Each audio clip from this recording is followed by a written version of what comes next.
Hello, and welcome to Mailin It, the official podcast of the United States Postal Service. I'm Karla Kirby. And I'm Jeff Marino. Karla, today we are talking about something that's become a huge part of everyone's lives over the past couple of decades. That's e-commerce. Now, e-commerce has come a long way since the days when you'd order something from a website and then wait a week or so for it to show up on your doorstep. Today, when it comes to the all-important part of delivering e-commerce merchandise, customers are demanding speed, flexibility, and visibility. That's right, Jeff. When the online world meets the real world, businesses need shipping solutions that offer value through not only affordable options, but also reliable service. Next and even same-day delivery have also become staples of e-commerce, made possible thanks to breakthroughs like data-driven logistics and software that connects e-commerce platforms directly to the companies that ship their products. There's a lot going on behind the scenes. Luckily, today's guest is the right person to help us make sense of all of this. Heather Maday is our Senior Director of Sales Enablement. These days, shoppers expect precision and some seriously smart tech, like data-driven logistics and software that links online stores straight to the shipping floor. It's a complicated dance, but we've got the perfect guide to walk us through it. Welcome, Heather. Thank you, Karla. Thank you, Jeff. Happy to be here. Heather, you've got a pretty big role in making sure USPS sales teams are set up for success. So can you talk us through what sales enablement means and what a typical day of sales enablement looks like to you? Absolutely. Sales enablement is the act of equipping sales with strategic resources, tools, and the support of key revenue initiatives. This includes developing and executing sales training programs like onboarding, continuous learning, everboarding, to our 1,000-person strong sales force nationwide. We develop and create strategies to help teams succeed. We create sales assets and content, which is collateral, and work closely with our marketing partners. We're responsible for sales and cross-functional communications, an enablement platform, which is like a sales toolbox, sales technologies, sellers tools, and we work with senior leaders to carry out industry-specific strategies. My group and sales enablement falls under the VP of Sales Intelligence and Support, which operates as the central means of intelligence for optimum revenue opportunities and USPS growth. So, Heather, you took on this role in 2020. What has surprised you most about how online shopping has evolved since then? In 2020, COVID changed everything for businesses, for customers, for everyone, as well as the shipping industry. Nothing as we knew it will ever be the same again. When the pandemic began, brick and mortar retail stores, they were forced to shift to e-commerce offerings, and online-only retail exploded. It grew tremendously. E-commerce is now status quo. If you don't offer e-commerce options, you're going to struggle to compete. And every year, e-commerce becomes easier and more appealing for consumers. E-com tech evolves as well. Companies now use AI to upsell and cross-sell. Consumers are now using voice search to search and shop, putting a major focus on voice search optimization. Flexible payment options such as Venmo, PayPal, Google Pay, they're now industry standards. USPS had to evaluate everything it knew about e-commerce, especially the shipping business, supporting technologies and adapt to the changing market. Did sales enablement as a career field or as a function even exist before COVID? Was it thought of in this kind of detail? It was. Successful sales teams always need a support arm. So we're like the food and the fuel for sales success. So we've always had one. I think it's evolved with the technologies. The technologies that fuel sales are different than what they were pre-COVID. And those are the demands with the ever-evolving technology that's coming out. We had to grow with that as well. So sales enablement really isn't a new function. It is something that has evolved to be something that is much more critical or essential in this land of e-commerce. Yes, like the rest of the organization, not just with e-commerce, but with what we're evolving as an organization, efficiency and precision is part of everything we do, and sales enablement was very much included in that. We want our sales teams to be in front of customers, so it's our job to give them that fuel and those resources so they're not spending the time looking for it. So how has the rapid growth of e-commerce in these recent years impacted the priorities of businesses that need to ship all of these things that everyone orders online? Jeff, shipping is one of the biggest expenses for many retailers, and it has grossly impacted priorities. Shipping costs can total as much as 30% of total operating costs. With so much of the budget committed to shipping, it's no surprise that retailers, e-commerce companies are constantly looking for cost savings. Another impact was access to rural communities or low access zones. There is an increased demand for delivery in these underserved areas. Ultimately, the goal for most shippers is maximizing their logistics spend. And with USPS's simple, transparent pricing, that means no delivery area surcharges, no residential surcharges, and no fluctuating fuel surcharges for e-commerce companies.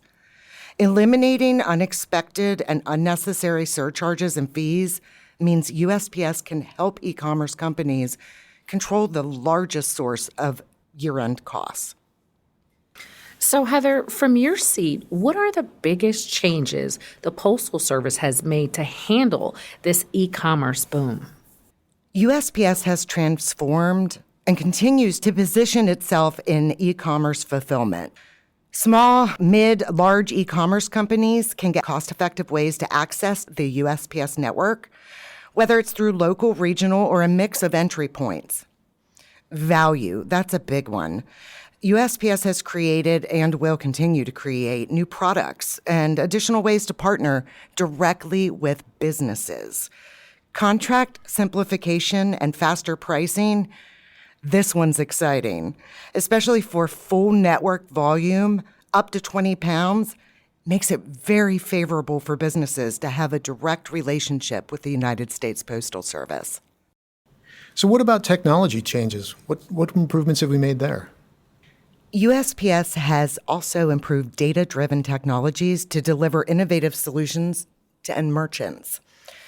API, or Application Programming Interface, is a set of rules and protocols that allows different software applications to communicate and exchange data with each other.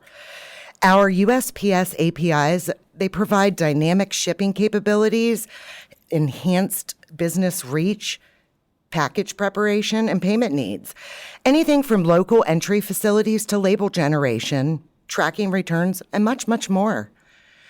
USPS Ship is our next generation package platform for postage payment. It does adjustments. It simplifies the shipping process. The next generation package platform, it harnesses weight, dimensions, but also payment intelligence. And finally, the new and improved Click and Ship. It's our online application that allows customers to create and pay for, plus print shipping labels for free. Click and Ship now includes rich features like importing orders from e-commerce platforms, bulk label generation, expanded payment options, but also exclusive access to discounted commercial and business rates. Sidebar here. Click and Ship is new and improved. Click and Ship's been around forever. Click and Ship has a new face and a new drive behind it that allows easier access, bulk generation of labels, and exclusive access to discounts that are commercial and business. These are new, Jeff. Well, there definitely have been some significant changes in the past several years. So can you discuss how USPS is equipped to handle the e-commerce growth? Absolutely. Our new Chief Performance Officer group has built operating standards and disciplines to achieve prompt, reliable, and efficient service for our customers. USPS has also built additional capacity into our processing, logistics, and delivery infrastructure to meet our customers' evolving mail and package needs. We've added new processing machines, helping us increase capacity with 9,500 pieces scanned per hour on our high-speed automated package processing system. We have invested $3.8 billion in our network to reliably and affordably ship packages of all sizes. USPS operates the largest integrated mail and package network in the nation, and it's continuously evolving. Jeff, it's exciting to work with e-commerce companies to determine how to best leverage it, too. So e-commerce expectations have increased at every stage of the journey, from brand awareness to shipping to building loyalty, and consumers simply wanting more. What are you hearing about the changing demands from end users? Today's consumers expect more personalization, faster shipping, easier returns. Plus, they want a seamless interaction across all channels and all devices. Now more than ever, the success of e-commerce business depends on delivering an orchestrated, responsive experience from end to end. With delivery expectations higher than ever, we're continually looking for how we can innovate with reliability, visibility, and value. To meet these demands, it helps to have a reliable partner with the infrastructure and expertise you can depend on to deliver the best possible experience for businesses and their end customers. The United States Postal Service is that partner. To take advantage of the technology and operational improvements, we realized we needed to offer online retailers and regional businesses a reliable next-day shipping option. How does Priority Mail Next Day fill that need? In May, USPS introduced Priority Mail Next Day, a regional overnight delivery service targeting e-commerce retailers. The contract-only offering delivers packages up to 20 pounds within 150 miles of eligible regional processing centers, currently across 62 markets, and counting. Businesses can strategically position inventory near these hubs to reduce their transit time, lower their shipping costs, and enable same-day processing for next-day delivery. The Postal Service has seen huge success over the past few months, even as we evolve and continue to build out the offering. As needs for affordable and fast shipping evolve, it's exciting to be part of the growth that positions USPS as a key player in e-commerce success. So, Heather, where does Ground Advantage fit into our shipping offerings for e-commerce companies? I am very excited about this one. It's one of the most significant changes that we've made organizationally to compete in the e-commerce market. Ground Advantage launched in 2023 as an affordable option for lightweight and midweight packages, and many e-commerce sellers use Ground Advantage to ship products reliably and affordably. Ground Advantage gives them a low-cost alternative, and with no hidden surcharges or fees, companies can accurately forecast their shipping spend. It's good to know that even after 250 years, we're still evolving as an organization and staying on top of our customers' needs as they change. Heather, what does the future look like from where you sit? We are definitely keeping an eye on e-commerce as it develops, and the future looks bright. We are the only carrier who delivers to every house, every business, with an unrivaled network, but also a powerful legacy. Being part of the changes over the past several years has been tremendous, and watching the organization continuously evolve, it makes me very confident about the future of e-commerce and the role that USPS plays in it. At the end of the day, USPS needs to be and will be ready to deliver. So you're not in sales. You don't close a deal. What gives you satisfaction at the end of the day? Well, I have closed many deals, but taking the power of that, using those learnings and my experience from previously being in sales of our top tier 150 customers and spreading that across 1,000 rep wide sales force, empowering them to succeed and grow revenue for the organization, it's highly rewarding. So based on the data that you access or that you have access to, what are the trends that you see in the e-commerce marketplace? Are there any trends that you're seeing? The trends that we see, which are primarily focused by end operations and customers, definitely lends back to what we started with today, and that's overall shipping costs and speed to market. I see a lot of changes and increased rates from our competitors, which lends to new conversations or new partnerships that we didn't previously have, because as those fees and rates continue to rise, and with the birth of our new products and Ground Advantage, customers are now coming back to us saying, we'd like another go. We'd like to try USPS. We have faith in the service. We're seeing the improvements. We've heard about the transformation, and with great new products and a price to back it up, we're ready to partner with you directly. I guess when I look at the e-commerce traffic I generate myself, You do have those options where if you want to pay the surcharge, if you want it next day, if you want it 2 days, if you're willing to wait 3 days, it can drastically change the price that you're paying as a consumer. Absolutely. And for those e-commerce companies that are not lending that or adding that to the consumers, they're taking on the additional cost of their bottom line. At the end of the day, why would you pay surcharges at all if you don't have to? USPS has transparent pricing, and that puts us in the front of the line to help with conquering those costs. So for our small business listeners, our medium business listeners, or even our big business listeners, how do they get on board? With the enhancements we've made to Click and Ship, we've made it very easy for small and even mid-sized businesses to now use our online platform for free.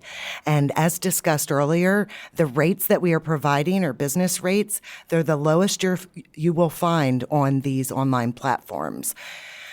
With a grow with you model and easy to execute negotiated service agreements for our mid-market customers, it's never been more quick to execute a negotiated contract and agreement with the United States Postal Service.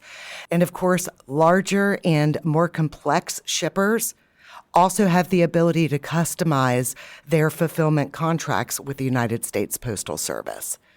So if a retailer was interested in learning more about our shipping products or how to ship with USPS and maybe get into these agreements, how would they contact us? If a company doesn't already have a working or an existing relationship with a USPS sales representative, they can absolutely call our inside sales line at 1-833-877-7249. Well, Heather, thanks for coming in and chatting with us today. This was really interesting. Definitely informative. Always good to know what the Postal Service is doing and the evolutions we're taking to meet the needs of our customers. Well, thank you both so much. It's very exciting, and I look forward to the future of what's next with USPS. Definitely, and excited to see what's next.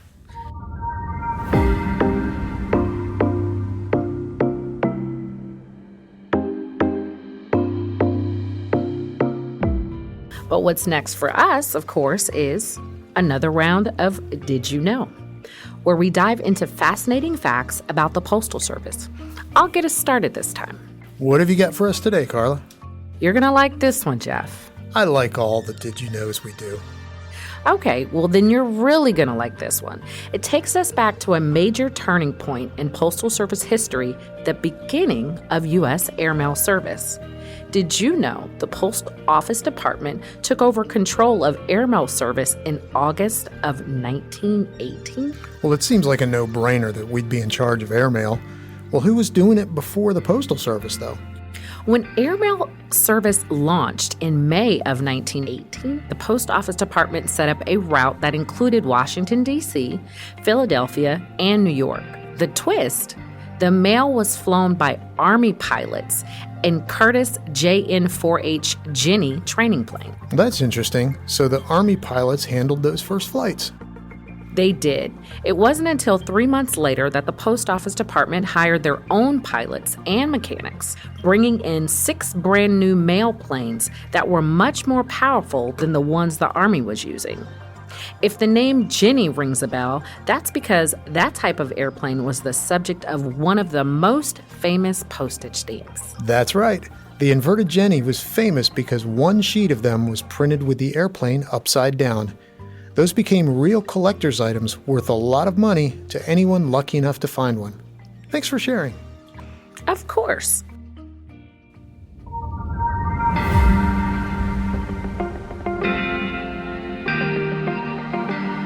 So, Jeff, Heather brought a lot of great information. Definitely not surprised, but happy to hear that we continue to evolve as an organization, as you mentioned, after 250 years, and we are meeting customers where they are. Big, small, mid-size. We have basically everything that's needed to be successful as a shipper. I think the insight that the sales enablement team brings to the whole process is really interesting. The data that they're able to generate and then the analysis that they can provide to the sales team just is helping drive those tools that you're talking about and the innovations and to continually meet the needs of those customers. And all drives from the data that they're pulling and developing and putting together to give to our sales team and produce these products. It's a really interesting kind of process of sales that I hadn't really thought about. That's all for this episode of Mailin It. Don't forget to subscribe to Mailin It wherever you get your podcasts to make sure you don't miss the next episode, and follow along on Instagram at US Postal Service, X at USPS, Facebook, and YouTube.com/@USPS.